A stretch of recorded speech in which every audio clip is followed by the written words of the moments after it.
भारत निवडणूक आयोगाने महाराष्ट्र विधान परिषदेच्या शिक्षक आणि पदवीधर मतदारसंघाची निवडणूक जाहीर करून याबाबतची मतदान प्रक्रिया 10 जून रोजी पार पडणार होती। तथापि या निवडणुका शाळांच्या उन्हाळी सुट्ट्यांच्या कालावधीनंतर घेण्याबाबत आयोगाकडे निवेदन प्राप्त झाले। त्यानुसार भारत निवडणूक आयोगाने या मागणीचा विचार करून महाराष्ट्र विधान परिषद शिक्षक तसेच पदवीधर मतदारसंघाच्या द्वैवार्षिक निवडणुका पुढे ढकलल्या आहेत, अशी माहिती भारत निवडणूक आयोगाने दिली।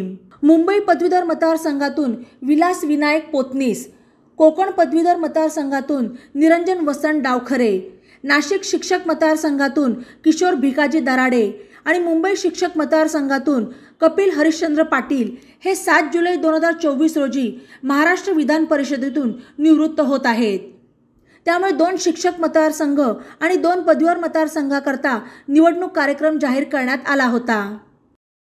बातम्यांसाठी ई नवा मराठा यूट्यूब चॅनलला सबस्क्राईब करा आणि बेल आयकॉनवर प्रेस करा।